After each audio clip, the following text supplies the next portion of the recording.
everyone. Welcome back to the Incredible India podcast series. I'm Taylor, and joining me to help unpack today's incredible story is our expert, Sam. Hey, it's great to be here. So to kick things off, I want you to imagine like a modern CEO, and this guy decides to build a multi-billion-dollar corporate headquarters. Right. But he builds it in a deadly, mosquito-infested swamp with literally zero roads. He completely ignores all the major established cities in the region, and he does all of this just so he can have a 30-minute commute to his secret girlfriend's house. I mean, it sounds like the plot of a terrible corporate comedy, honestly. Right? But you are actually describing the literal foundation of a massive global metropolis. So today we are exploring this deeply fascinating article provided by 5 Senses Tours. It's about the scandalous secret of Fort St. George and the Georgetown Walk in Chennai. Yeah, we're doing a real deep dive into this today.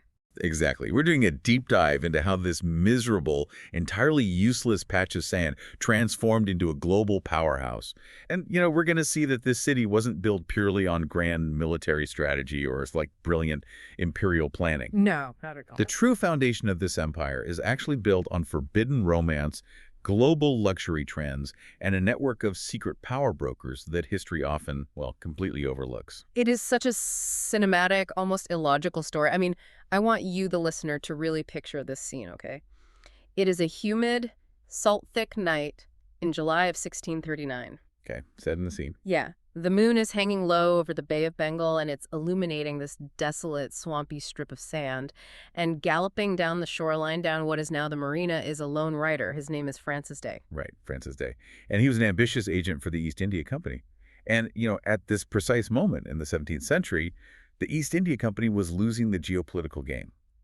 Like, badly. They were really struggling. Yeah, they were the underdogs of the Indian Ocean, completely outmaneuvered by their rivals, and just cramped in this failing, disease-ridden outpost called Armagon. Just a terrible situation. It was. So Day was officially sent out on this mission of grave imperial importance, right, to find a strategic foothold for their struggling trade mission. He was supposed to find this geographical golden ticket, essentially, to save the company. Okay, let's unpack this. Because as he is riding down that desolate beach, Francis Day is not thinking about imperial logistics, or trade routes or establishing a deep-water harbor. No, he definitely wasn't. He is thinking about a woman. Yeah. According to local folklore, and this is a story that has been whispered in the narrow lanes of Mylapore for literally 400 years, the British Empire chose this specific spot for a completely scandalous reason. So, August 22, 1639, Right. Francis Day signs a deed for a tiny fishing hamlet called Medjugorje. And when word gets back to his superiors, they don't, throw a party. They are absolutely horrified. Oh, they were furious. Yeah. I mean, they looked at the maps, they read the reports, and they essentially concluded that Day had completely lost his mind. Right. They cried out, there is no port. The land is a swamp. From a logistical standpoint, it was basically a maritime suicide mission. Because ships couldn't even dock, right? Exactly. Medjugorje had absolutely no natural harbor. The surf was incredibly violent and treacherous, it would literally smash wooden ships to pieces if they tried to get close. Wow. So you have a maritime trading empire deciding to headquarter itself in a place where ships cannot safely approach the shore. I mean, it defies all conventional logic. Which is exactly why the local gossip told the real story. Day chose this useless, ship-smashing swamp because he was hopelessly in love with a Portuguese Indian lady. Yeah. And she was living in a settlement called San Thome, which just so happened to be exactly 3 miles south of that swamp. So by building this new fort at Medjugorje, he ensured he could be at his mistress's door in 30 minutes. It's unbelievable. The company actually formally accused him of being distracted. I mean, he essentially forced a global empire to work around his personal romantic inconvenience. What's fascinating here is how this completely upends the way we are usually taught history. You sit in a classroom and you're taught to view the past through this lens of grand strategy. Right, like everything is calculated. Exactly. Viewing these massive colonial decisions as cold and purely driven by economic efficiency. But the messy, illogical human element is the true soul of Fort St. George's history. Yeah. Francis Day accidentally planted the seed for a modern titan of a city simply because he couldn't stay away from a woman. It's wildly reckless, but, it leaves a massive glaring hole in the logic of the story. How so? Well, if the location was a geographical nightmare with no harbor and deadly surf, why on earth did the British actually stay there after the deed was signed? Like, why not just fire Francis Day, tear up the deed, and move to a place with an actual port? That is a great question. And that brings us to the fabrics, doesn't it? It does. To understand why they endured the swamp and the ship-smashing surf and the whole logistical nightmare, you have to look at the mechanics of the global economy in the 17th century. Right. The entire world at that time went calico mad. Here's where it gets really interesting, because when you or I hear the word calico today, we probably just think of like a basic, cheap printed fabric. Or a patchwork quilt, yeah. Exactly. But in the 1600s, these hand-painted fabrics from the Coromandel coast were the absolute pinnacle of luxury. They weren't just pretty textiles. They were more like proprietary technology. Yeah, that's a great way to put it. The local weavers possessed highly guarded chemical dyeing techniques that European scientists literally could not reverse engineer. The colors didn't fade when you washed them, they actually got brighter. Which was mind-blowing to the Europeans. It was exclusive intellectual property. And Francis Day knew that the weavers in the Madras region were the absolute masters of this craft. And that chemical mastery changed everything. So in 1640, the British lay the first stones for Fort St. George, establishing the very first English fortress in India. Now, officially, the British designed this as a white town. Right, like a sanctuary. Yeah, a walled sanctuary where they could protect themselves and their precious goods. But functionally, it wasn't a grand military stronghold at all. It operated as a giant warehouse to feed this insatiable global calico craze. Just a massive storage unit on the beach. Basically, yeah. Yeah. And to make the supply chain work, they desperately needed the local artisans. So they heavily incentivized thousands of these master weavers to move into the sandy area just outside the fort walls. Which became known as the Black Town. Exactly. They essentially built an industrial boom town from scratch, turning a useless beach into the epicenter of a global fashion revolution. I'm having a hard time buying this, though. I have to push back on this narrative a little bit. Okay, go ahead. Yeah, you're painting a picture of the British hiding behind their stone walls and cannons in a so-called white town, while this booming, frantic textile metropolis springs up outside. Yeah. But if the British are the ones with the fort and the guns acting like an isolated sanctuary, how are they possibly managing this incredibly complex luxury supply chain with thousands of locals? I mean, you can't run a global economic empire by hiding in a fort and just barking orders at people whose language you don't even speak. If we connect this to the bigger picture, Right. your skepticism is entirely justified because it reveals the true power dynamics of the era. Right. Fort St. George's history is almost universally told as a story of pure military might imposing its will on a local population. But that's a myth.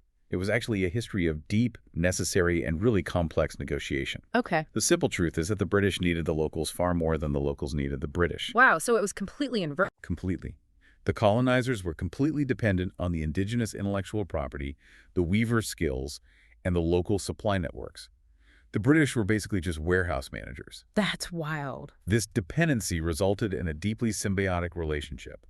The area outside those walls wasn't subjugated. It was a vibrant, chaotic, self-sustaining cacophony of Tamil, Telugu, Portuguese, and English. Just a massive melting pot. Yeah, and that massive mixing of cultures and languages, driven by economic necessity, created the very DNA of modern Chennai. Which brings us to the streets of Georgetown today and the people who are actually pulling the strings. Because if the British were trapped in their fort managing the warehouse, who was running the day-to-day reality of this massive trade hub? That is the real story right there. Let's talk about the real power brokers, starting with the merchant princes of Armenian Street. Right. So if you take a walk through the Georgetown neighborhood today, you'll find this quiet, leafy lane called Armenian Street. And it's home to the Armenian Church, which was built in 1712. Okay, 1712. Now, you might wonder why there is a massive Armenian presence in 17th century South India. Yeah, that seems really random. Well, the Armenians were the original global nomads. They were fleeing persecution in Persia, and they became the ultimate merchant princes. They controlled these vast, intricate trade networks that spanned the entire globe. Incredible. The graves in that church courtyard, they tell stories of men who traveled from Venice to Manila. They were coordinating global logistics long before the internet or modern banking. And they chose to settle in this scandalous little outpost. And their role wasn't just passive trading, right? From what the source material details, the British were constantly on the verge of financial ruin. Always. They had a fort, but they didn't have the cash flow to sustain the massive upfront costs of the textile trade. So the Armenians provided the capital. They essentially bankrolled the East India Company in Madras, keeping the British from going completely bankrupt. Yeah, the Armenians were the financial backbone. But to understand the true puppet masters on the ground, we have to introduce one of the most mysterious and powerful figures in the 2,000-year history of the region. The Dubash. The Dubash. The word Dubash translates literally to someone who knows two languages. Right. But viewing them merely as interpreters is a massive understatement. Right. They were the ultimate cultural translators and Indian middlemen. So what does this all mean? I look at the description of the Dubash and I instantly think of like high-powered Hollywood fixers or elite sports agents today. Oh, that's a perfect comparison. Yeah, because they are the ones doing the actual hard negotiating. They're securing the deals, smoothing over the cultural friction, and putting out the diplomatic fires. Exactly. They let their clients, in this case the British, sit in their fort and think that they are the ones in charge. But in reality, the Dubashes were running the entire city's procurement process. Men like Pachayappa Mudaliar embodied this role perfectly. When you walk through Georgetown today, you're literally walking through the former sprawling estates of these men. Just huge estates. Huge. The Dubashes leveraged their position between the walled-off British buyers and the booming local economy of weavers and merchants.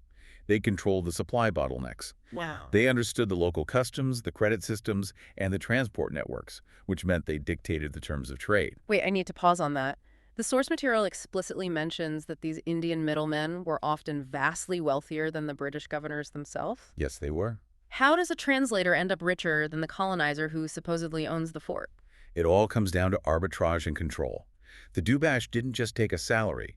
They took a cut of every single transaction that moved from the local markets into the British warehouse. Oh, wow. Every transaction. Every single one.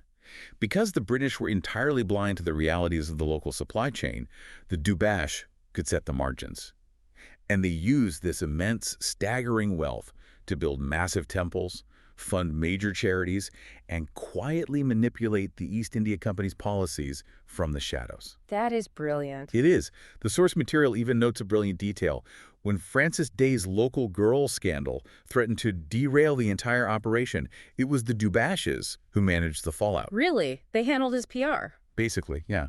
They smoothed over the drama and ensured that the vital cotton supply kept flowing into the fort, completely unbothered by British administrative panic. This raises an important question about how we fundamentally remember and consume colonial history. We spend so much time in history books focusing on the British governors, studying their canons, and analyzing their official decrees. But the reality on the ground was entirely different. Without the vital financial backing of the global Armenian network, and without the Dubashes acting as the ultimate economic fixers, the entire British endeavor in Madras would have collapsed back into the swamp it was built on. Absolutely. The real power didn't wear a British military uniform. It walked the crowded streets of the Black Town in traditional dress. It really forces you to completely reevaluate the power dynamics of the city. And speaking of the streets of Blacktown, you cannot truly understand Georgetown today without experiencing the sensory legacy left behind by this massive clash of cultures. Oh, the food. The food. Yeah. The neighborhood has this undeniable, unput-downable nature, especially when you look at how the food evolved from this exact dynamic of British reliance on local expertise. The bazaars of Georgetown were the site of a genuine culinary revolution. I mean, the British arrived with their famously bland palates, but they were immediately overwhelmed by the complex, deeply layered cooking techniques of the local Indian chefs. Completely overwhelmed. And you can see the exact power dynamic we just talked about mirrored in the food. Like, take the world-famous Madras curry powder that you see sitting on grocery store shelves globally today. You might assume that's an authentic Indian staple. Far from it.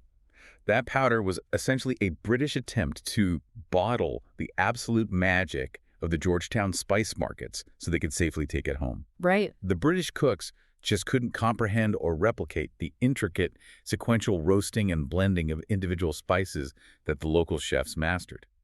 So they effectively created an early, mass-marketed life hack. A life hack. Yeah. They mashed a simplified version of those incredible spices into a single, foolproof generic powder for British kitchens. It's the culinary equivalent of giving up. They just couldn't handle the complexity. Yeah. And it wasn't just the curry powder. You see this cultural negotiation in the origins of dishes like mulligatawny soup, which translates roughly to pepper water, and that was adapted to suit British tastes. Yeah, exactly. But if you want the real uncompromised history, you have to look for the hidden century-old messes. These traditional eating houses tucked away in the narrow lanes. They have been serving the exact same complex recipes to laborers, weavers, and merchants for over 100 years. It's amazing. When you go on the So Carpet Food Street Walk, you are literally tasting centuries of uninterrupted cultural negotiation. The food is a testament to the fact that Georgetown built a vibrant, deeply rooted, and indestructible economic and cultural engine. But, the ultimate test of that engine wouldn't come from a trade dispute or a colonial decree. Yeah. It would come from the sky, centuries later. As we trace this timeline forward, we hit a moment that almost erased Georgetown entirely. During World War II, in 1942, Chennai had the terrifying distinction of being the only city in India to be shelled by a German cruiser, the SMS Emden. I have to say, the abruptness of that shift in the city story is just wild to process. It really is. You picture these ancient jasmine-scented spice markets, the bustling textile weavers, the Armenian merchants trading in silver, the Dubashes negotiating in the shadows, centuries of continuous unbroken commerce. Yeah. And then suddenly those exact same narrow lanes are echoing with World War II air raid sirens. The sky lights up with artillery fire. The sheer terror of that moment cannot be overstated. The shelling caused absolute unprecedented mass panic across the city. It triggered massive evacuations. People just fled. Hundreds of thousands of residents fled into the interior, grabbing whatever they could carry. The vibrant, chaotic, endlessly loud heart of Georgetown was essentially left as an eerie ghost town. For a brief moment, it looked like France's swamp had finally been wiped off the map. But it didn't stay empty. The true spirit of the place revealed itself in the aftermath of the bombing. Like a phoenix, Georgetown rose again from the evacuations. It did. The people slowly filtered back, the spice markets reopened, the looms started clacking again, and it permanently cemented its historical title as the Mother of Madras. And that staggering resilience links directly back to its scandalous, illogical founding. Think about the DNA of this place, right? A city that was built on a foundation of messy, diverse negotiation, relentless global trade, and reckless human passion. Yeah. A city built by people who looked at a ship-smashing swamp and decided to build an empire there anyway. A place with that much life baked into its origins simply refuses to stay small. It refuses to be defeated by a few artillery shells. So as we pull all these threads together, we want to bring this incredible story directly to you. Why does the true history of Fort St. George and Georgetown matter to you today? Good question. Because it is a powerful reminder that the absolute best way to understand the soul of a city isn't by just looking at the pristine beaches or standing respectfully in front of the grand official monuments. Definitely not. If you visit Chennai, it is incredibly easy to just head straight to Beach Road. You can look at the grand colonial edifices and the imposing statues, and you might walk away thinking you understand British imperial ambition. Yeah. But if you do that, you miss the actual city. To understand Chennai, you have to explore the crowded, chaotic streets where the messy, unscripted human history actually happened. You have to walk down Stringer Street to see the neighborhood's deep printing legacy. Oh, yeah. Or step into the sensory overload of Anderson Street, where the scent of jasmine and massive piles of bright orange marigolds completely overwhelm you. It's about finding where the real power lived. Whether Francis Day signed that fateful deed in 1639 purely to be closer to the woman he loved, or because he secretly knew the value of the master weavers, he ultimately chose a place that had an undeniable soul. He really did. It grew into a modern titan of education, medicine, and global culture. But at its very heart, it is still that romantic, slightly scandalous patch of sand governed by the people who actually knew how to pull the strings. Every single time you walk through those narrow lanes in Georgetown, you are participating in a 400-year-old conversation. You are walking past the invisible shadows of the Armenian merchant princes, the Dubash puppet masters who outsmarted the governors, and the incredible weavers who quite literally dressed the world. Yeah. When you take these guided walks, you realize the guides aren't just pointing out old architectural features, they are translating the secrets that those stone walls have been trying to keep hidden for centuries. Which leaves me with a final provocative thought for you to mull over today. If a massive, globally significant metropolis like Chennai, A city of millions that shapes modern industry and culture can ultimately trace its very existence back to a single, reckless 17th century romantic affair. Hmm. What other massive historical institutions or even entire cities are actually just massive cover ups for someone's deeply personal, messy secret?